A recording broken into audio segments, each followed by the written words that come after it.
Se sentindo quebrado, sobrecarregado, estresse, ansiedade, depressão, frustração, descubra o poder de Deus para restaurar a sua vida através da nova série de mensagem Oficina de Restauração, baseada no texto de Jeremias 31:25, Restaurarei o exausto.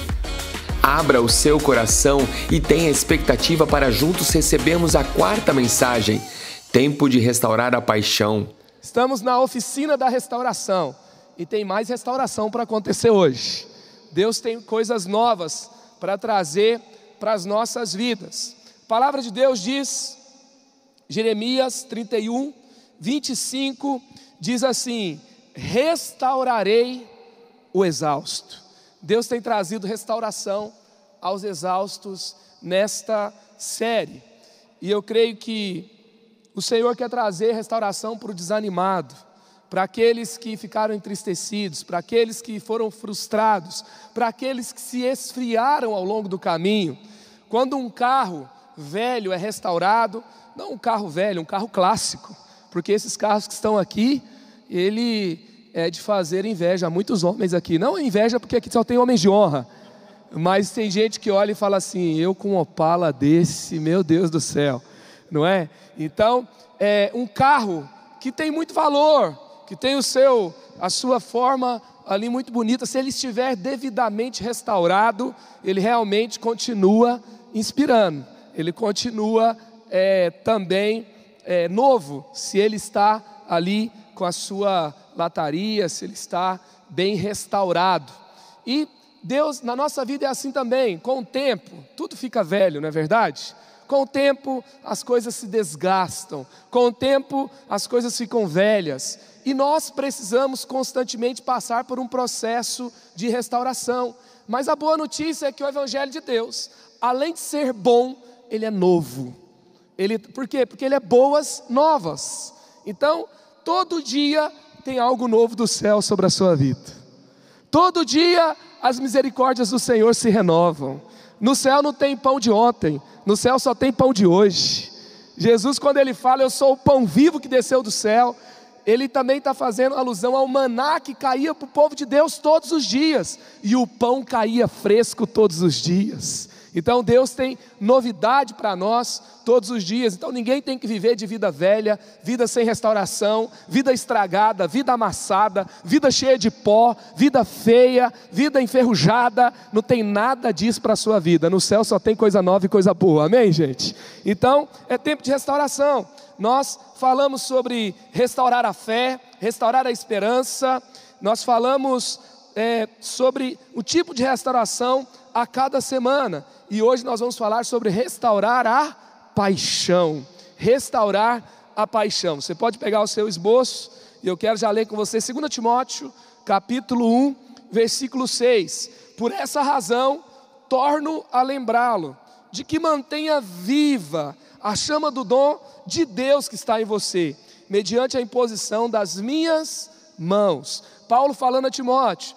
Paulo não fala assim apenas para ele: continue, siga em frente, exerça o seu dom. Não, Paulo está falando assim: mantenha viva. E ele vai falar de chama. Chama é de quê, gente? É de fogo. Ele está dizendo assim: olha, continue queimando na sua vocação, continue queimando no seu chamado, continue aceso, continue inflamado, continue aquecido. Paulo está dizendo sobre paixão aqui para o jovem pastor Timóteo, que estava ali assumindo os trabalhos na cidade de Éfeso, com muitos desafios. E Paulo está dizendo: mantenha viva a sua chama, o seu dom. Também lá em Mateus 24:12, Jesus vai trazer uma alerta: se tudo precisa ser renovado. Olha o que acontece, o desafio que nós temos nos nossos dias de hoje. Jesus traz alerta: devido ao aumento da maldade, o amor de muitos se esfriará. Então o tempo passa. Quando você acha que viu de tudo, tem mais uma coisa acontecendo.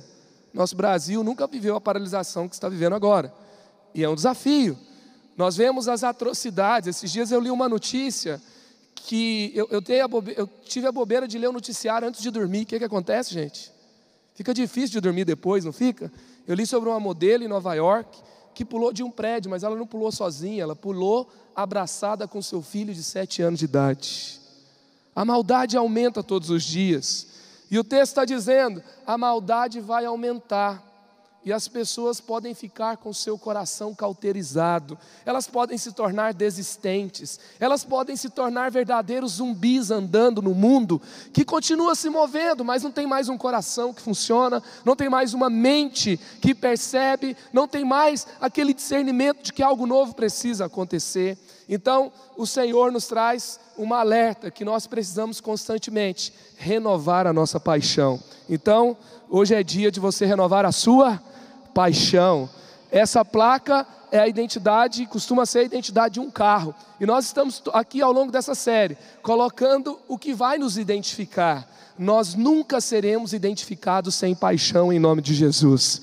Aonde tiver um membro da igreja da cidade, aonde tiver alguém dessa família espiritual, você vai ser identificado trabalhando, cuidando da sua família, levando suas crianças para a escola, no seu casamento, no ministério, no reino, você vai ser identificado cheio de paixão, apaixonado em nome de Jesus. Então vamos colocar aqui, na sequência, fé, esperança, alegria e paixão. Especialmente hoje falaremos sobre paixão. Então vamos lá, eu fico pensando, paixão, o que é paixão? Paixão, eu vou fazer uma metáfora aqui que você vai entender especialmente muito bem hoje. Paixão é combustível. Paixão é combustível. Então, eu estava vendo uma declaração de amor feita hoje, de alguém que estava com saudade, falando assim, você não é combustível, mas está fazendo uma falta. Porque o combustível anda fazendo muita falta agora. E paixão é combustível. Paixão é aquilo, esses dias alguém colocou uma foto de alguém enchendo o tanque do carro. Aí fui eu, aí embaixo estava assim um comentário, ostentação. Combustível virou ostentação, não é? E na verdade então, o que é paixão? Paixão, quando a gente vai dizer, por exemplo, você se mover em busca de uma necessidade, o que te move é sobrevivência. Você precisa disso para continuar sobrevivendo. Agora, sabe aquele algo mais? Sabe aquilo que é extraordinário? Você pode, por exemplo, passar de ano num curso, ou você pode passar humilhando, tirando 10. E para você tirar o seu 10, você precisa de mais do que querer passar. Você tem que ser apaixonado por aquele curso. Você tem que ser apaixonado por aquela matéria. Para você conseguir resultados surpreendentes no seu negócio e tocar o extraordinário, ter as ideias que ninguém teve, ter uma gestão onde você constantemente está tendo coisas novas, você tem que ser apaixonado pelo que você faz. Você tem que ter paixão. Então, quando se trata do extraordinário, você não se move por sobrevivência, você se move por paixão. Você se move apaixonadamente, e esse se torna então o seu diferencial. Então, por exemplo, o que faz um grande potencial ficar estacionado? Falta de paixão. Nesses dias você pensou que Boeings não decolaram por falta de combustível? Tem Mercedes estacionadas na garagem, se não for elétrica, por falta de combustível. Tem alguns grandes carros importados que não saíram de casa e ali o pessoal teve que assistir Netflix, teve que pagar um Uber mais caro, teve que ir andando para algum lugar, mas o carro ficou estacionado porque faltou combustível. E eu creio que no reino de Deus tem verdadeiros potenciais, caros, extraordinários, estacionados por falta de paixão. Por isso, é tempo de colocar o seu potencial em movimento. É tempo de colocar o seu chamado, o seu dom, a sua vocação em movimento. É tempo de servir apaixonadamente. É tempo de viver a sua vida cristã apaixonadamente. É tempo de lutar aonde você está apaixonadamente. Então Deus te trouxe aqui hoje para renovar o combustível da sua vida. Você já viu que tudo que é bom tem uma etiqueta de valor. Tudo que é bom custa caro. Uma vez eu comprei uma calça que eu achei muito barata. Eu falei, barato demais. Peguei, usei, botei na máquina para lavar. Só coloquei um pouquinho quente ali para porque eu estava com pressa de secar mais rápido. Quando eu fui pegar, eu falei, gente, isso aqui era uma calça. Por quê? Porque o que é bom normalmente custa um pouquinho mais caro, não é? E é assim que funciona. Agora, o que leva a gente a pagar o preço mais caro? É a paixão, não é? Então, se você quer algo realmente bom, você quer um casamento bom, isso não custa barato. Você quer viver um chamado extraordinário, isso não custa barato. Você quer viver pastor Carlito sempre fala, um ministério que não custa nada não leva a lugar nenhum. Aquilo que realmente leva para bons lugares custa algo. E o que faz a gente pagar o preço? É a paixão. E olha só, a paixão ressignifica o quê? Você pode anotar o seu esboço. A paixão ressignifica a distância. Ser longe ou perto depende da paixão. O casal está apaixonado, aí ela fala para ele, mas eu moro um pouquinho longe. Aonde? No Rio de Janeiro. É logo ali, vamos lá. Tem que atravessar a cidade, não tem problema. Porque por que é longe? Longe é um lugar que você não quer ir. Se você quer ir, você está apaixonado. Esses dias o menino falou para mim, faz uma semana que eu não a vejo. Eu falei, você não viu porque você não está apaixonado. Se tivesse apaixonado, você tinha dado um jeito, tinha ido lá ver. Não é? Então, nós vemos a paixão ressignificar muita coisa. A paixão ressignifica o preço. Quanto custa depende da paixão. A paixão ressignifica o esforço. Sabe aquele negócio de, mas dá trabalho, sabe? Dá muito trabalho. Não dá. Tem que virar uma noite. Tudo que é bom, alguém teve que virar uma noite por isso. Tudo que é bom, custou, teve um sacrifício no altar. Então, dar trabalho depende da paixão. O professor Pedro Calabres, do Instituto Neurovox, ele fala sobre paixão. Ele trouxe um estudo falando sobre paixão. E ele fala o seguinte, que quando você está apaixonado, cientificamente, há algo que acontece no cérebro. Ou seja, o seu cérebro, ele entra num estado de maior ativação. Ele vai liberar um neurotransmissor chamado dopamina. E aí o seu cérebro fica mais ativado. E aí então, o que acontece também? Você entra no estado de hipermotivação. Então você fica mais motivado a fazer o que você tem que fazer quando o alvo é aquilo que você está apaixonado. Também você entra num estado de obsessão. O seu alvo de paixão invade a sua mente o tempo todo sem que você consiga controlar. Você vê a imagem da pessoa o tempo todo na sua cabeça.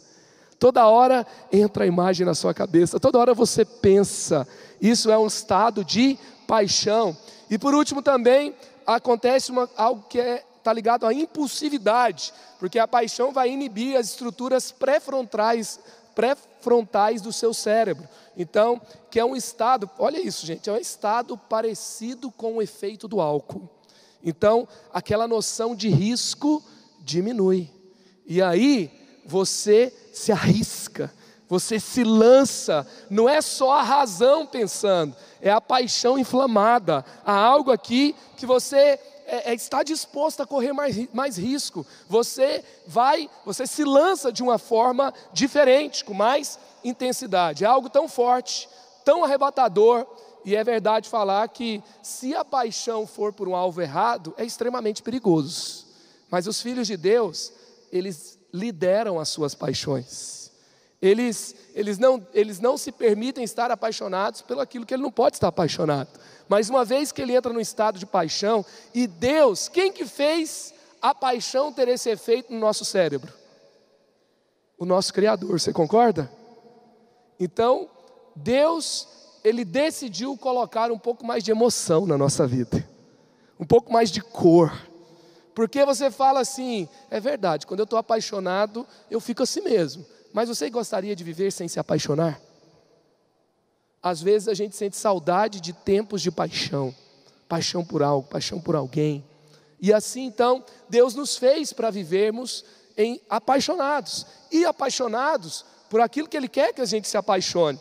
Olha como, por exemplo, é descrito o amor lá do livro dos Cânticos, onde ali você tem ilustrado o amor do noivo pela noiva, Jesus pela igreja, a igreja por Jesus. Olha a intensidade da paixão. Cânticos 2:5, por favor, sustentem-me com passas, revigorem-me com maçãs, pois eu estou doente de amor. Meu estado mudou. Isso me tomou de uma forma muito grande, muito intensa, muito poderosa. Gente, eu tenho uma fé que pensa, eu creio no Deus que usa a razão. Então, eu creio no Deus que coloca as coisas no seu devido lugar. Eu creio no Deus de equilíbrio. Mas quando a gente se lança e nós nos entregamos a Jesus, não é simplesmente somente razão. A gente se lança por inteiro, a gente nasce de novo, a gente é refeito por completo. Essa vida cristã é contagiante, é empolgante. Lá no fim da Bíblia, Apocalipse, Deus quer restaurar o quê? O primeiro amor. Por quê? Porque o primeiro amor não é só a atitude de amar, é inflamado pela paixão, é quente, é aquecido. Então, o que Deus tem para nós na nossa vida cristã não é uma vida apenas funcional. Você já percebeu que o casal, quando ele perde a paixão, ele começa a ter uma relação extremamente funcional? São parceiros. Eles discutem as contas, eles alinham quem deixa as crianças na escola, eles organizam suas rotinas, e eles são ali dois parceiros. Eles são ali, é mais uma parceria do que uma relação apaixonante. Ela é funcional. E eu pergunto para você, como está a sua vida? Ela é empolgante ou ela é funcional?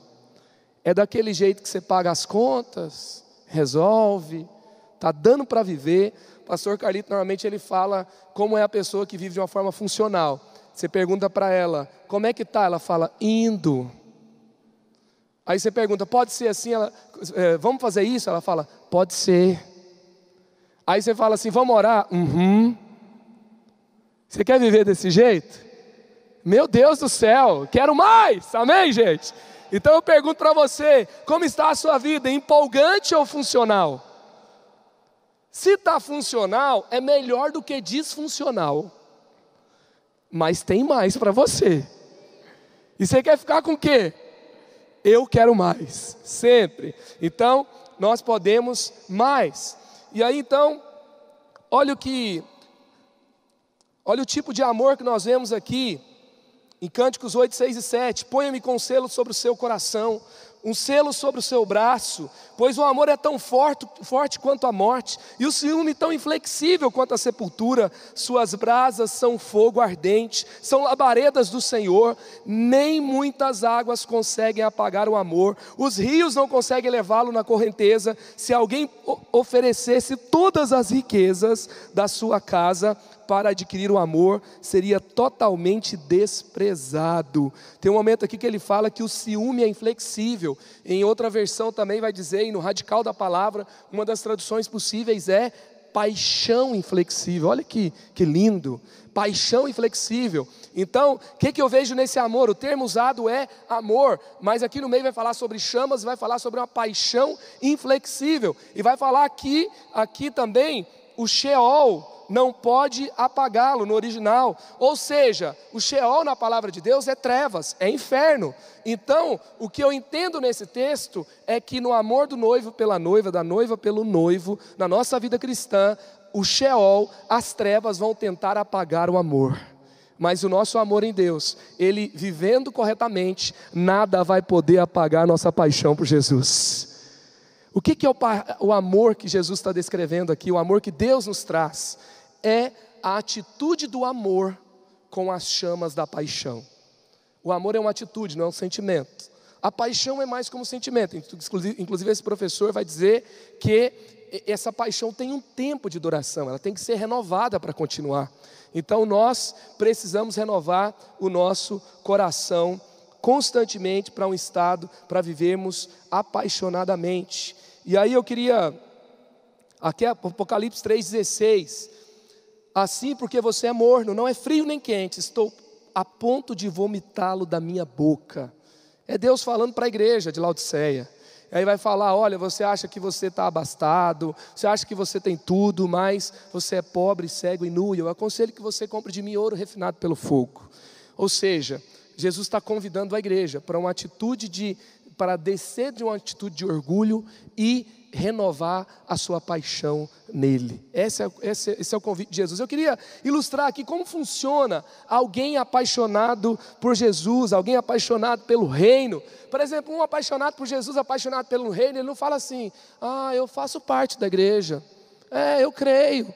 Não, ele vai dizer assim: olha, a igreja é a minha família. Não é que eu creio, eu sou de Jesus, a minha vida é Jesus, tudo na minha vida é Jesus. Assim fala alguém apaixonado. Um apaixonado não tem a visão o tem. Ele é totalmente dominado pela visão de Jesus, a visão do reino. Por exemplo, um apaixonado, você não tem que falar para ele servir.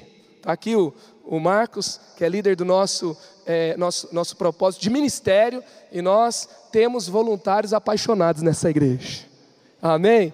Voluntários que num dia como hoje salvaram combustível para ter hoje, para vir para a igreja, para servir você da melhor forma. Você chegou lá no estacionamento, tinha alguém lá servindo você. Lá nas crianças tem um time apaixonado de voluntário cuidando das nossas crianças. Eu estava aqui, eu passei a tarde aqui, tinha voluntário nesse campus a tarde inteira. Nós tivemos batismo acontecendo. E o apaixonado, você não precisa nem falar para ele servir, ele vai se envolver, vai se enfiar no meio e vai servir de alguma forma. É ou não é verdade? Assim é o apaixonado.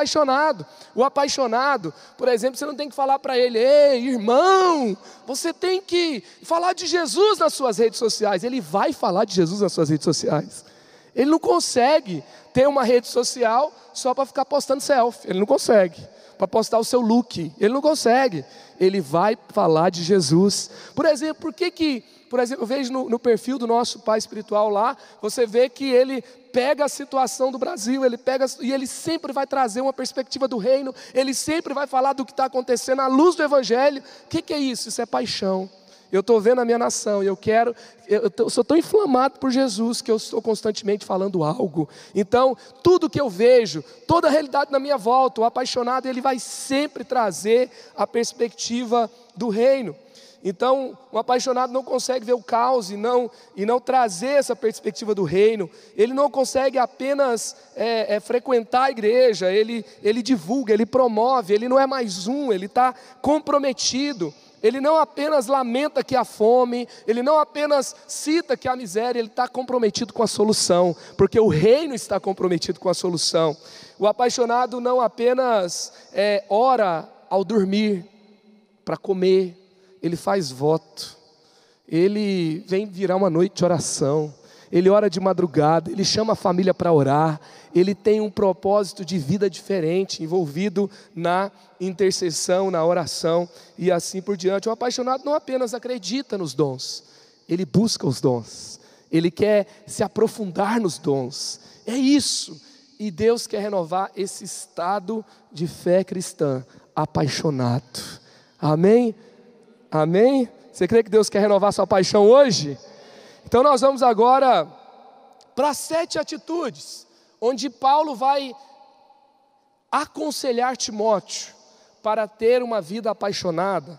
Talvez Timóteo passou por momentos difíceis, e ele estava ali em um momento sendo bombardeado. Essa é a última carta de Paulo, a 13ª carta que ele escreveu para o jovem Timóteo. E aqui você vê uma carta carregada de paixão.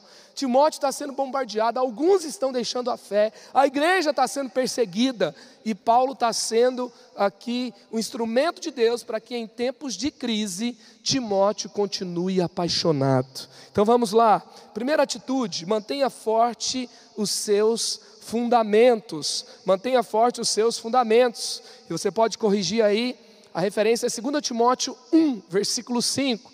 No primeiro capítulo, Paulo vai dizer aqui para Timóteo: recordo-me da sua fé não fingida, que primeiro habitou em sua avó Lóide e em sua mãe, Eunice. Eu estou convencido de que também habita em você. Paulo está falando assim: olha, há um legado que você vive, a fé da sua avó, a fé da sua mãe, eu conheço.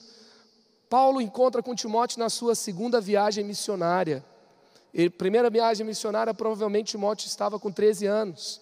Na segunda, provavelmente Timóteo estava com 19 anos. E Paulo decide levar Timóteo Paulo participa com Timóteo de viagens missionárias, de plantação de igreja, o dom dele começa. E por que Timóteo decide então seguir Paulo na sua viagem? É porque havia muita paixão, havia um chamado ali evidente, havia um desejo da manifestação do Rei Jesus em todas as partes do mundo. Então Paulo vai falar aqui dos fundamentos de Timóteo, do começo. Então ele é relembrado. 2 Timóteo 1,8, suporte comigo os meus sofrimentos pelo Evangelho, segundo o poder de Deus, que nos salvou e nos chamou com uma santa vocação. Então Paulo está falando aqui do Evangelho, base, está falando de vocação, base. Isso aqui, gente, sabe o que é? É você cuidar dos seus porquês, da sua motivação. É lógico que eu falei assim, que o que tira um grande potencial de uma garagem é motivação. É paixão.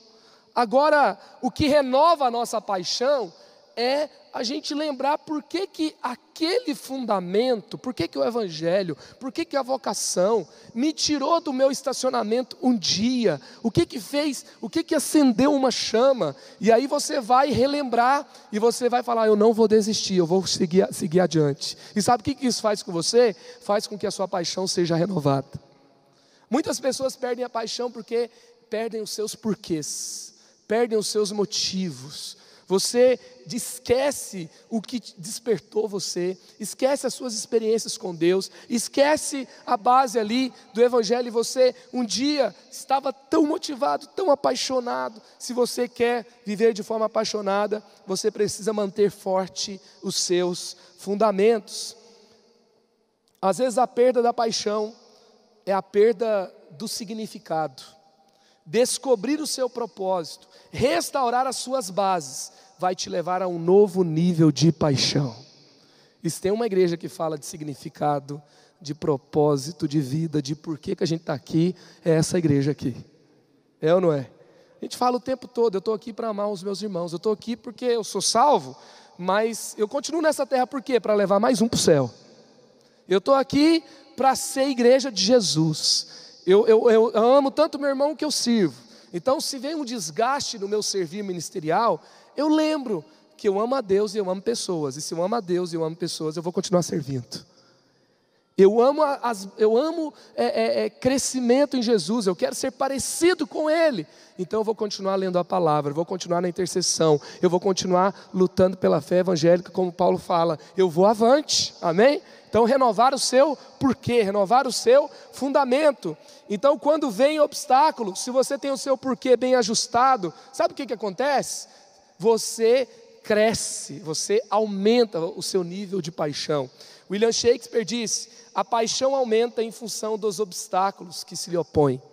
Então, quando vem um obstáculo, aí você fala, será que isso vai me fazer desistir? É agora que eu vou com força mesmo. O Bill Johnson fala assim, se você não trombar com o diabo em algum momento na sua caminhada cristã, você está indo na mesma direção que ele.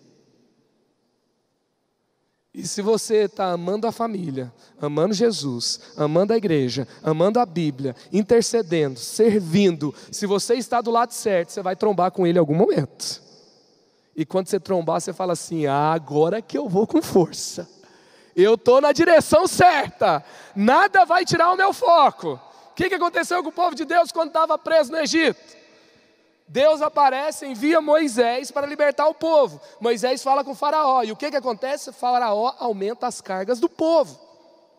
Então quando veio o desafio, não significava que Deus havia esquecido de vez. Significava que uma luta estava envolvida, porque o destino do povo já estava traçado, e eles iriam sair da escravidão para sempre, porque era o povo de Deus, e Deus estava agindo.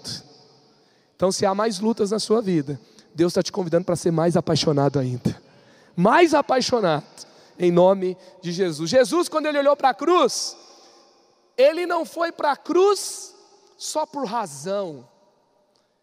A Bíblia fala em Hebreus 12 que ele viu, não a cruz, ele viu a recompensa. A alegria que lhe estava proposta, ele viu você. O que significa? Que ele relembra ali o seu fundamento. Por que ele veio? E aí então, ele vai resolutamente para a cruz. E o que levou para ele à cruz foi relembrar o seu fundamento, que restaura a sua paixão. E então ele dá tudo de si. E o resultado está aqui hoje. Nós somos perdoados, lavados, redimidos. Somos filhos amados de Deus. Então vamos olhar não apenas para o desafio. Se você olhar só para o desafio, você vai ficar desanimado, com preguiça, em casa, dormindo, assistindo Netflix. Agora, se você olhar para a sua base, lembrar do porquê que você se meteu nisso, e você lembrar da sua recompensa, e você focar isso, a alegria que está proposta para você, você vai romper muralhas, você vai romper Faraó na sua frente, você vai viver o milagre do Mar Vermelho se abrindo diante de você, amém? E você vai passar pela cruz para viver a sua ressurreição em Jesus. Segunda atitude que Paulo relembra aqui Timóteo a viver, aconselha: renove as suas memórias com as experiências e as palavras de Deus para você. Renove a sua memória. Com o quê? Com experiências, com palavras que Deus falou a você.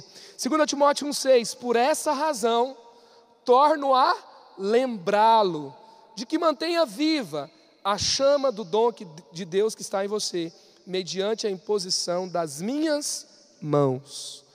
Paulo está dizendo assim: olha, vou lembrar você de novo sobre viver apaixonadamente. E aqui, quando Paulo, essa aqui foi a palavra de Deus, de Paulo, que Deus entregou para Paulo entregar para Timóteo, que ele mantivesse viva a sua chama. E qual que foi a experiência? A experiência foi a transferência de dom espiritual de Paulo para Timóteo.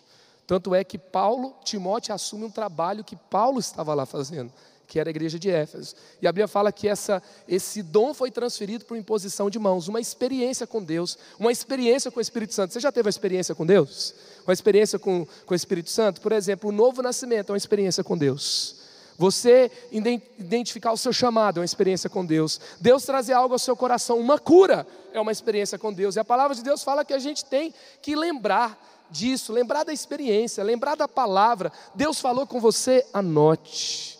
Esses dias eu estava lendo um livro, eu falei, que raiva, às vezes eu leio um livro tão bom e depois eu esqueço, Deus está falando comigo.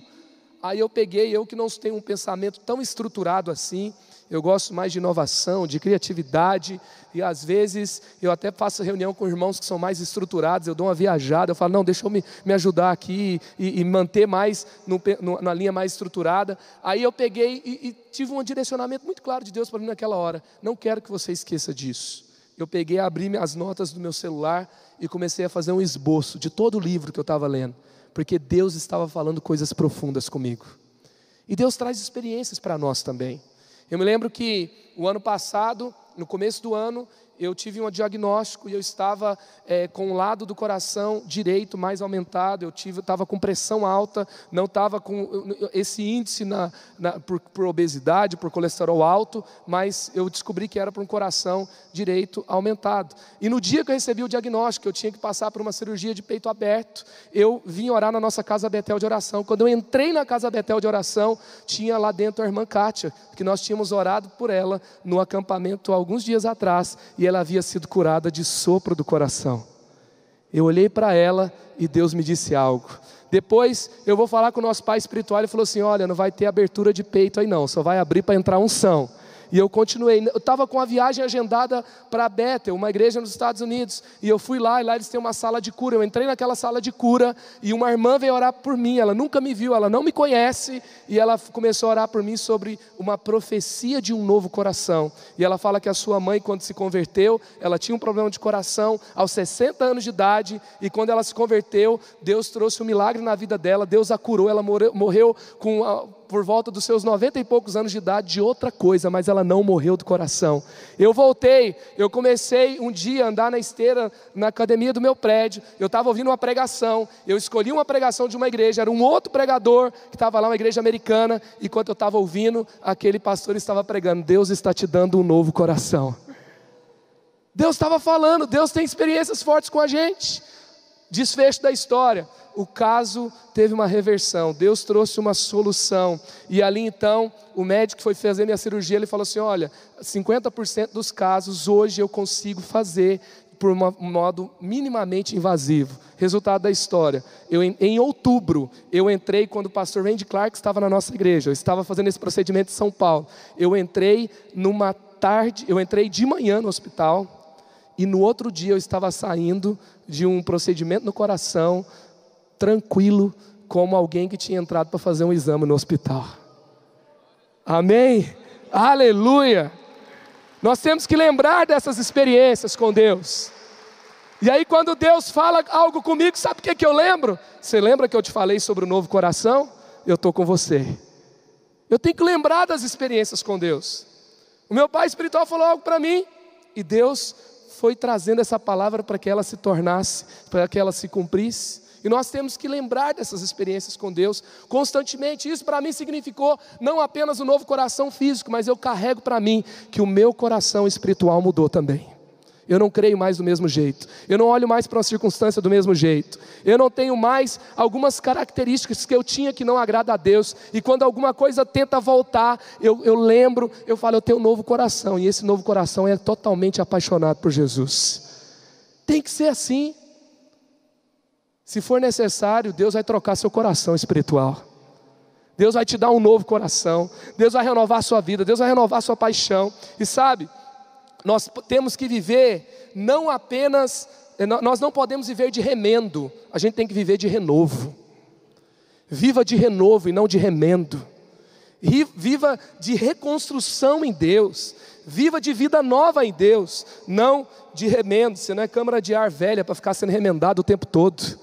Você é filho amado de Deus, que Deus renova, faz tudo novo para a glória dEle. Amém? Terceiro, testemunhe Jesus e seus feitos com poder. 2 Timóteo 1, 7 e 8. Pois Deus não nos deu espírito de covardia, mas de poder, de amor e de equilíbrio. Portanto, não se envergonhe de testemunhar do Senhor. Não se envergonhe. Sabe o que Paulo está dizendo? Se você quer manter-se apaixonado, quer manter a chama do seu dom viva, sabe o que você tem que fazer? Você tem que testemunhar o Senhor. Testemunhar o Senhor. E aqui, aí quais são as desculpas para que a gente não testemunhe o Senhor? Há alguns indícios na Bíblia de que Timóteo ele tinha uma certa timidez, porque lá em Coríntios, Timóteo ele é enviado por Paulo em determinado lugar. E aí Paulo escreve assim: quando Timóteo chegar, faça com que ele se sinta à vontade entre vocês. Talvez Timóteo tinha uma dificuldade de chegar, se ambientar, tinha uma certa timidez. E se Paulo fala para Timóteo testemunhar a sua fé, e vai falar sobre espírito de medo, espírito de timidez, talvez ele fosse uma pessoa mais introspectiva. Mas Paulo não vai tratar isso de uma forma apenas, Timóteo, tudo bem, é a sua personalidade, né? Então tudo bem. Não, Paulo vai falar assim: olha Timóteo, Deus não te deu espírito de medo. Deus não te deu um espírito de timidez. Ele te deu um espírito de poder, de amor e de equilíbrio. Amém, gente? Então testemunhe do Senhor, dos feitos do Senhor. Então nós temos que testemunhar. E nós temos que substituir. Medo não é um sentimento, medo não é uma personalidade, timidez não é só personalidade. Você ser um pouco mais retraído é verdade, você não ser tão expansivo pode ser uma personalidade, mas existe um nível que já não é mais personalidade, é espiritual. E Paulo está dizendo que você tem que trocar esse espírito. Você tem que pegar o espírito que vem do Senhor, que é o espírito de poder, de amor e de equilíbrio. Gente, na nossa nação, toda hora, a gente está sendo levado a abraçar um espírito de medo, a abraçar um espírito de crise. Hoje, em nome de Jesus, nós vamos trocar o medo pelo poder, a timidez e qualquer outra coisa, a insegurança pelo amor, pelo equilíbrio, pela sabedoria, pelo poder de Deus em nós, em nome de Jesus. E creia, só isso será um testemunho vivo do Senhor na sua vida. Você vai testemunhar o Senhor. Então vamos adiante. Quarto, cuide da sua saúde física. Paulo não só espiritualiza, ele vai falar do físico. Paulo era como se fosse um pai mesmo, um paizão para Timóteo. Na caminhada com Paulo ali, Paulo vai citar a mãe e a avó, porque há indícios também que o pai de Timóteo, ele não era judeu. e por isso também ele não era conectado ao judaísmo, onde as pessoas eram mais respeitadas ali onde Timóteo estava. E também pode ser que o pai de Paulo não tenha sido convertido. E aí então, essa ausência de uma mentoria espiritual, Paulo assume também para ele, assim como ele faz com seus filhos espirituais, e ele vai dar conselhos muito práticos. E um deles, ele vai falar, cuide da sua saúde física, e ele vai usar recomendações naturais do seu tempo.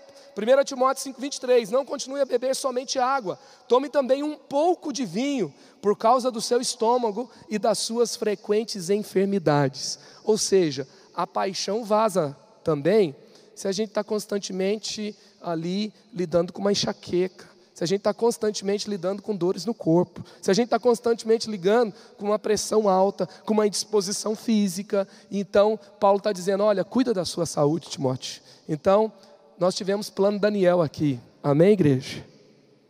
Alguma coisa mudou na sua vida desde o plano Daniel? Eu entrei naquela bicicleta aqui, naquele começo do plano Daniel, e eu preguei aquela mensagem, recebi todas as outras, apanhei muito. Mas graças a Deus, hoje, quase um ano depois, eu perdi 10 quilos desde aquele dia que eu entrei aqui de bicicleta. E não foi uma questão de fazer aquela dieta louca da internet. Foi uma mudança de estilo de vida. Eu estou dizendo aqui para você, por quê? Porque eu entendi espiritualmente que havia um chamado de Deus para uma mudança de estilo de vida. E às vezes nós estamos espiritualizando uma coisa que a gente resolve mudando o jeito de comer, mudando os nossos hábitos alimentares, mudando os nossos hábitos físicos, fazendo uma caminhada que alguém fica no seu pé, enchendo sua cabeça o tempo todo você fazer, você tem raiva de quem fala de novo para você, aí você vem para a igreja, eu pego e falo a mesma coisa para você. Mas é algo espiritual também, gente, porque o nosso corpo é templo de quê, gente? Espírito Santo. Então vamos cuidar dele, amém? Vamos cuidar dele. Paulo fala isso para Timóteo. Quinto, honre aqueles que Deus colocou perto de você para te apoiar. O Senhor conceda misericórdia à casa de Onesífero, porque muitas vezes ele me reanimou e não se envergonhou por eu estar preso. Ao contrário, quando chegou a Roma, procurou-me diligentemente até me encontrar. E aí mais à frente ele vai dizer, olha o tamanho desse texto, do versículo 16 e 17, e olha o tamanhozinho do versículo 15. Você sabe que todos da província da Ásia me abandonaram, inclusive Fígelo e Hermógenes. Então Paulo está dizendo o seguinte, um monte de gente me abandonou, muita gente, inclusive os que mais se esperava que nunca ia abandonar, que ele vai dizer de duas pessoas. Fica aí a sugestão para você colocar, se você está grávida, no seu filho, Fígelo e Hermógenes, lindo. E aí então até o Fígelo e o Hermógenes, gente, abandonaram Paulo. E aí Paulo, nesse tamanhozinho de versículo, ele fala, só esses, ok. Mas ele gasta pouca tinta para falar de quem abandonou, mas ele gasta muita tinta para falar de Onesífero, amém, gente? Às vezes assim, uma pessoa te abandona, te trai, fala mal de você, e você só fala disso. Quantas pessoas estão te apoiando? Quantas pessoas estão do seu lado te abençoando? E aí Paulo vai dizer, olha, Onesífero, uau, ele não me abandonou, a família dele cuida deles, ore por eles, você sabe que ele não me abandonou. Olha, quando ele veio para Roma, olha como é ruim descrever às vezes um fato que alguém te abandonou, e às vezes você fica falando de detalhes, olha, ele chegou, ele não me veio, não falou, olha o que foi capaz de dizer, olha a palavra que usou. Paulo não fala nada disso, só fala assim, abandonou, ponto. E tinha história, pode deixar que tinha história. Mas com relação aos que não abandonaram, Paulo fala assim, olha, Onesífero chegou a Roma, ele não ficou quieto, ele não descansou, até que descobriu onde eu estava, porque na época não tinha internet, não tinha Waze, não tinha Google Maps, não tinha Google para saber prisão, né, oficial da cidade, mas Paulo não estava numa prisão, Paulo ficou numa casa, e aí a Bíblia fala que Paulo vai dizer, ele não descansou até me encontrar. Paulo lembra de atitudes de amor para com ele, de gente que honrou. Eu não sei se você está perdendo tempo com gente, perdendo tempo com sentimentos a respeito de pessoas que te feriram. Paulo está nos dando a instrução aqui, está ensinando Timóteo, olha, lembre daqueles que Deus colocou perto de você para te apoiar. Lembre daqueles que investiram na sua vida. Lembre daqueles que têm orado por você. Lembre daqueles que têm te abraçado e dado palavras de encorajamento em tempos difíceis. Não fica lembrando de quem não visitou. Lembra de quem foi lá te ver. Lembra de quem veio a te abraçar. E não é que você vai esquecer aquela pessoa, não. Paulo não esquece, ele não vai falar num tipo de sentimento de revanchismo, de vingança, não. Mas ele está focando atitudes que pessoas tiveram e honrando essas atitudes que essas pessoas tiveram com ele, amém? E essa é a instrução. Se a sua paixão se foi por um sentimento ruim por alguém, Deus vai tirar esse sentimento da sua vida hoje. Sabe como? Quando você começar a substituir esse sentimento, liberando perdão para aquelas pessoas e lembrando que Deus tem sido bom para você, colocando pessoas ao seu lado que tem te ajudado a seguir em frente, amém? Vamos em frente então. Sexto, mantenha sua fé saudável no amor por Jesus. Retenha com você fé e amor em Cristo Jesus, o modelo da sã doutrina que você ouviu de mim. Então aqui nós vemos o que? A decisão de amar vai renovar a sua paixão. Mantenha a sua fé saudável. Olha só, o amor em Cristo Jesus, e aí vai vir aqui o modelo da sã doutrina. Paulo está dizendo sobre a gente recarregar. Muitas pessoas têm creditado a falta de paixão o seu motivo de desistir. Se a paixão acabar, não é motivo de você desistir, é um sinal para você reabastecer. Você está no casamento, se a paixão acabar, não é para você desistir, é para você reabastecer. Você está caminhando com Jesus, se a paixão acabar, reabasteça, não desista. Você está servindo o ministério, você está crescendo com Jesus, a paixão está diminuindo, reabasteça, sabe? Deixa eu te dizer uma coisa, o céu não tem crise de combustível, o céu não tem crise de reabastecimento, o céu está lotado de paixão, o céu está cheio de alegria, o céu está cheio de força e poder de Deus para ser liberado sobre a sua vida. Encha o seu tanque em nome de Jesus, encha o seu tanque, reabasteça. E por último, viva recarregado no Espírito Santo. Viva recarregado no Espírito Santo. 2 Timóteo 1,14. Quanto ao que lhe foi confiado, guarde-o. Como que eu guardo o que me foi confiado? Por meio do Espírito Santo que habita em nós. Por meio do Espírito Santo que habita em nós. Então, o amor de muitos vai esfriar, a maldade não vai parar. Mas como é que a gente vai manter a nossa paixão lá em cima? Recarregado pelo Espírito Santo. Como a gente não vai desistir pelo caminho? Recarregado pelo Espírito Santo. E eu quero dizer uma coisa para você, foi dessa forma que Paulo foi até o fim. Olha o que Paulo fala a Timóteo, como estava a experiência dele. 2 Timóteo 4, 6 a 8. Eu já estou sendo derramado como oferta de bebida. Está próximo o tempo da minha partida. Combati um bom combate, terminei a corrida, guardei a fé, agora me está reservada a coroa da justiça, que o Senhor, justo juiz, me dará naquele dia, e não somente a mim, mas também a todos que amam a sua vinda. Paulo está dizendo, eu já estou indo para a morte, eu já estou sendo derramado como oferta de bebida, mas ele está falando, combati um bom combate, terminei a carreira, guardei a fé, e o que está me esperando? A coroa da vida, aquilo que Deus guardou para mim e para aqueles que amam a sua vinda, amém? Paulo está terminando apaixonado, Paulo está terminando cheio de vida, ele não está nem em liberdade, ele está preso, mas ele está cheio de paixão. E o que leva a gente a continuar assim? Esses 7 princípios, avançando, vivendo apaixonadamente. Timóteo foi renovado, Timóteo assumiu sua missão, Timóteo seguiu em frente. Jesus também, em apenas 3 anos, aqui quando ele começa o seu ministério, em 3 anos ele está lá na cruz dizendo está consumado. Grande velocidade, por quê? Porque ele teve uma vida onde ele viveu apaixonadamente, e foi assim que ele se entregou por você. E por causa da vida dele dedicada, apaixonada, resoluta, a sua entrega completa, por causa da entrega dele, hoje você também pode se entregar a ele. Hoje você também pode viver a liberação de vida que ele tem para você. Jeremias 31:3, a palavra de Deus diz, eu a amei com amor eterno, com amor leal a atrair. É assim que Deus fez com você, Ele te ama com amor eterno, Ele te atrai com amor, com esse amor quente, apaixonado, inflamado. 1 João 5:1, todo aquele que crê que Jesus é o Cristo, é nascido de Deus, e todo aquele que ama o Pai o ama também. o que dele foi gerado. Então, você crê, você nasce de novo, o Senhor te ama e você é filho de Deus. Amém?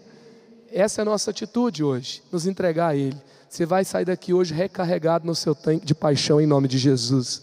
Será uma semana, eu não sei qual vai ser a notícia do jornal, mas você vai ter uma semana apaixonante, uma semana incrível, uma semana abençoada, vencendo obstáculos, vencendo desafios, profetizando por onde você entrar. Aonde você entrar, os ambientes serão transformados em nome de Jesus. Nada vai derrotar, nada vai apagar as flamas, as chamas do seu amor por Jesus, o seu cumprimento de chamado, o seu cumprimento de propósito na sua família, na empresa onde você trabalha ou na sua empresa. Aonde você estiver, você vai de tanque cheio em nome de Jesus.